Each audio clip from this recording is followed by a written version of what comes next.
प्यारे दोस्तों, इस कार्यक्रम में आप सबका स्वागत है। इसमें हम कुछ खबरें सुनेंगे और फिर हौसला बढ़ाने वाला एक इंटरव्यू देखेंगे। हम बहुत खुश हैं कि रूस के हमारे दो भाइयों की सजा पूरी हो गई है और उन्हें जेल से रिहा कर दिया गया है।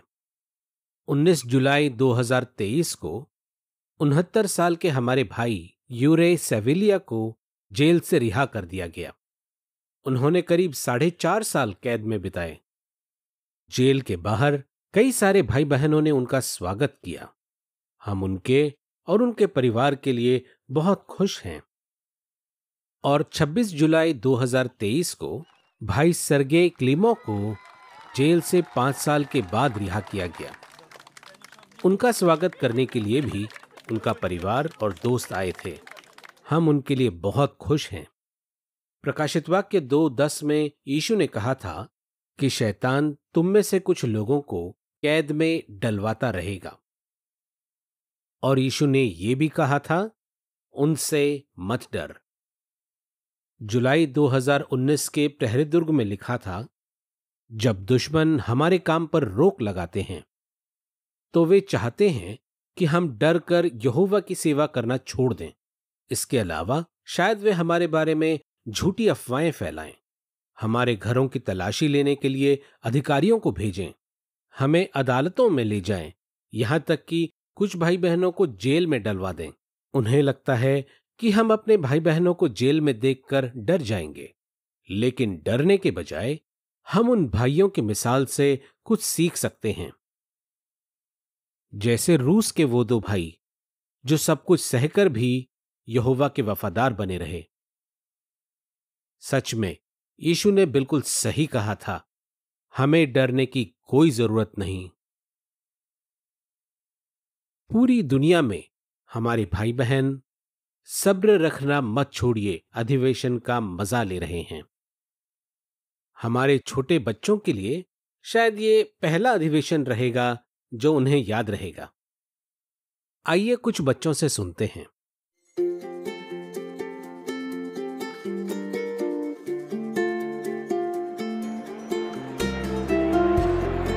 आज मैं बहुत खुश हूँ क्योंकि मैं अधिवेशन में आई हूँ। सबको देखकर बहुत अच्छा लग रहा है। अधिवेशन में मैं बहुत सारे भाई बहनों से मिल पाता हूँ, इसलिए मुझे यहाँ आना पसंद है। मुझे नए दोस्तों के साथ फोटो खींचना अच्छा लगता है। यहाँ आकर कितना अच्छा लग रहा है क्योंकि मैं भाई बहनों को गले लगा सकती हूँ। मुझे राजगीत भी बहुत पसंद है, सुनकर मन खुश हो जाता है। मैंने भाई बहनों के साथ मिलकर सफाई की, मुझे बहुत मजा आया। मेरे परिवार वाले और दोस्त सभी यहाँ हैं। मेरी तरह वो भी यहोवा से प्यार करते हैं। मुझे अधिवेशन में आना पसंद है क्योंकि मैं यहाँ वीडियो देख सकता हूँ और इतने सारे भाई बहनों से मिल सकता हूँ। मुझे यहाँ आकर अच्छा लग रहा है क्योंकि मैं यहाँ ज्यादा सीख पाती हूँ। घर पर बैठकर इतना ध्यान नहीं लगता था। मुझे टीवी में अधिवेशन देखना इतना अच्छा नहीं लगता। मुझे यहाँ आना ज्यादा पसंद है।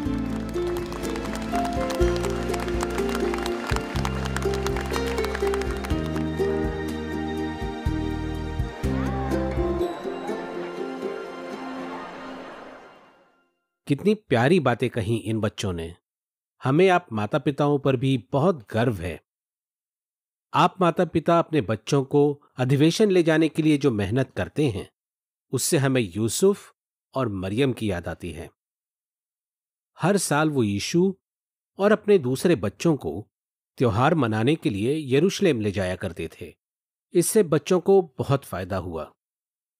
ठीक इसी तरह जब आप माता पिता अपने बच्चों को अधिवेशन के लिए लाते हैं तो ये किसी तोहफे से कम नहीं है। आप सबको अधिवेशन में देखकर यहोवा का दिल बहुत खुश होता है। 1 सितंबर से नया सेवा साल शुरू होने वाला है।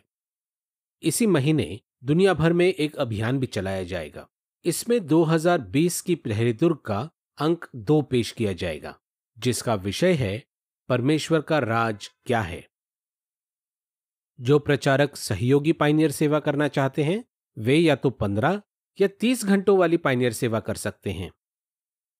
आज परमेश्वर के राज की हमें बहुत जरूरत है और इस बारे में दूसरों को बताने में हमें बहुत खुशी मिलती है। कई मंडलियों को जल्द ही बता दिया जाएगा कि 2024 का उनका क्षेत्रीय अधिवेशन किस तारीख को होगा। हमें आपको ये बताते हुए बहुत खुशी हो रही है कि 2024 के अधिवेशन का विषय कुछ ऐसा होगा, खुशखबरी का ऐलान करो। ये पहला कुरिन्थियों 9 के 16 पर आधारित होगा, जहां लिखा है, अब अगर मैं खुशखबरी सुनाता हूं तो ये मेरे लिए शेखी मारने की कोई वजह नहीं, क्योंकि ऐसा करना तो मेरा फर्ज है। धिक्कार है मुझ पर अगर मैं खुशखबरी ना सुनाऊं। आज हर तरफ बुरी खबरें सुनने को मिलती हैं, इसलिए हमें यकीन है कि अधिवेशन के तीनों दिन आप जो बातें सुनेंगे उससे आपको ताजगी मिलेगी। खुशखबरी की बात हो रही है तो हम इस बात से बहुत खुश हैं कि 4 दिसंबर 2020 को एरिट्रिया में हमारे 28 भाई बहनों को जेल से रिहा किया गया। इनमें से किसी ने 5, किसी ने 10, किसी ने 25-26 साल जेल की सजा काटी है। उन्हें यह सजा क्यों मिली? क्योंकि वे निष्पक्ष रहना चाहते थे। एरिट्रिया के इन भाइयों में से एक थे भाई नेगेडे टेग्लेमेरियम। उन पर भी कई जुल्म किए गए। 1994 की बात है। कुछ सैनिक भाई के घर में घुस आए और उन्हें उठाकर ले गए।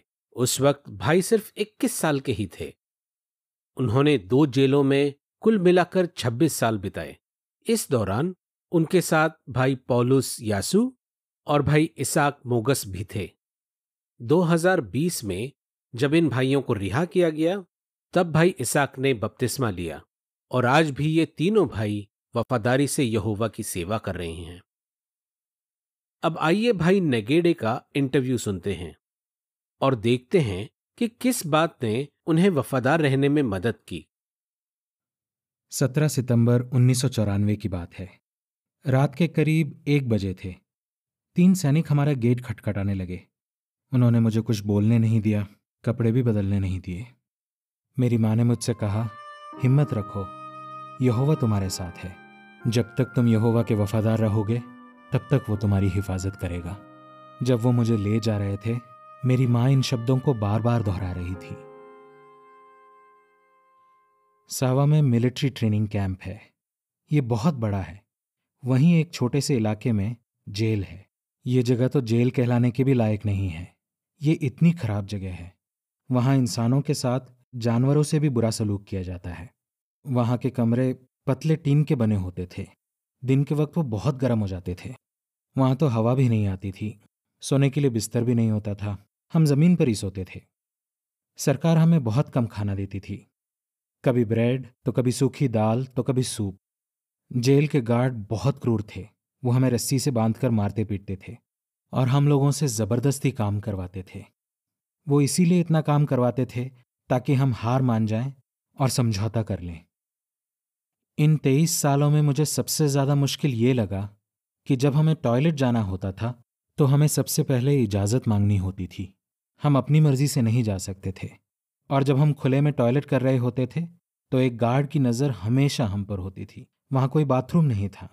इससे ज़्यादा खराब और क्या हो सकता है। रिहा होने की बात तो दूर, हमारे पास ये भी उम्मीद नहीं थी कि हम कभी कोर्ट जाएंगे और हमें कानूनी तौर पर सज़ा मिलेगी।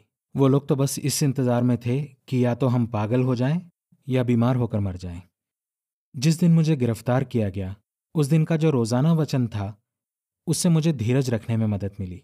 वो आयत थी यूहन्ना 16 का 33, जहाँ लिखा है, दुनिया में तुम्हें तकलीफें झेलनी पड़ेंगी मगर हिम्मत रखो। इस आयत से जेल में भाइयों को तो हिम्मत मिली ही, लेकिन उन्हें भी मदद मिली जो जेल के बाहर थे। एक दिन कुछ सैनिक मुझे एक सुनसान जगह पर ले गए और मुझसे एक गड्ढा खुदवाया। फिर उन्होंने कहा, हमने बहुत कोशिश की मगर तुम बदलने के लिए तैयार ही नहीं हो, इसलिए सरकार ने फैसला किया है कि तुम्हें मार डालना चाहिए।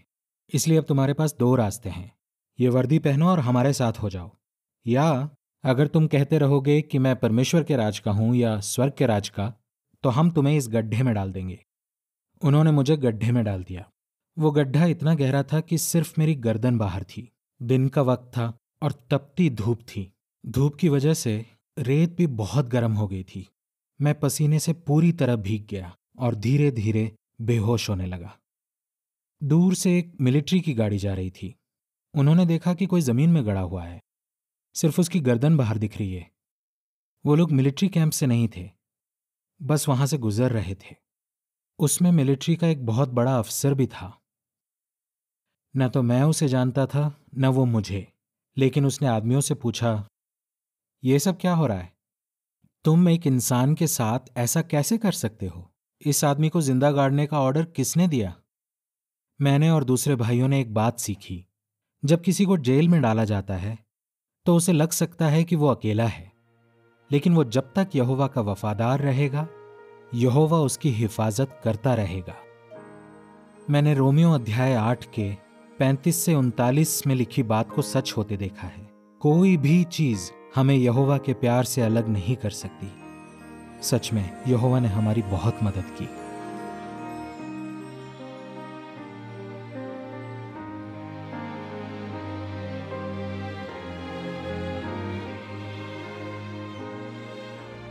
जेल में एक आदमी और औरत काम करते थे। आदमी गार्ड था और औरत सेक्रेटरी। वो आपस में कहने लगे, लगता है सरकार इनको मार देगी, तो क्यों ना हम इनकी कहानी दूसरों को दिखाएं। कम से कम उनके परिवार वाले ये जान पाएंगे कि वो कहाँ थे, कैसे दिखते थे।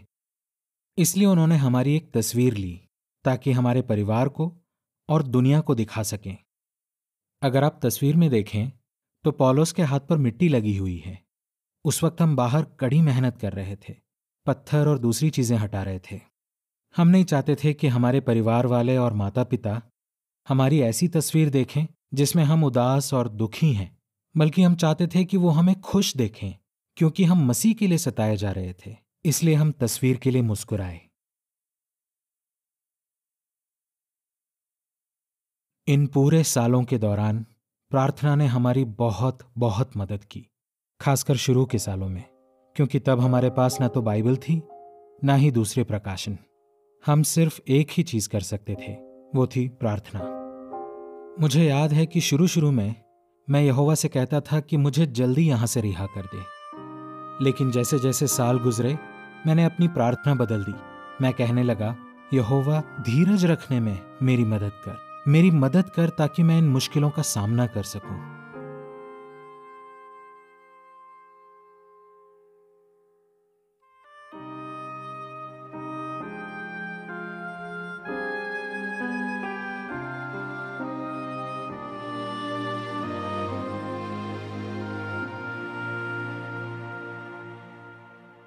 मैंने कभी उम्मीद नहीं की थी कि मैं उस दिन या उस साल रिहा हो जाऊंगा। मैं साफ देख पाया कि यहोवा अपने लोगों को किसी भी मुश्किल से छुड़ा सकता है, और वो ऐसा बिल्कुल सही वक्त पर करता है। इन 26 सालों में मैंने कई बातें सीखी। मैंने सीखा कि यहोवा हमारी प्रार्थनाओं को सुनता है और उसके नाम के खातिर सताया जाना एक बड़ा सम्मान है। इसके सामने दूसरी मुश्किलें कुछ भी नहीं है। हम नहीं जानते कि कल क्या होगा या क्या बदलेगा, लेकिन हमें जुल्मों से या जेल जाने से डरना नहीं चाहिए। इसके बजाय हमें खुद को तैयार करना चाहिए। चाहे कुछ भी हो जाए, यहोवा हमारी मदद करेगा। हमें बस उससे मदद मांगनी चाहिए। मैंने एक बात सीखी, हालात चाहे जैसे भी हों, इसकी हमने उम्मीद की हो या न की हो, धीरज रखने में यहोवा हमारी मदद करेगा। दुनिया भर से भाई बहनों ने हमें खत लिखे और जरूरत की चीजें भेजी। वो लोग दिन रात हमारे लिए प्रार्थना करते थे। बच्चे भी प्रार्थना करते थे, जबकि वो हमारा नाम ठीक से बोल भी नहीं पाते थे। इन सब से हमें बहुत हिम्मत मिली। लेकिन प्रार्थना करते रहिए, क्योंकि अब भी हमारे कई भाई बहन जेल में हैं।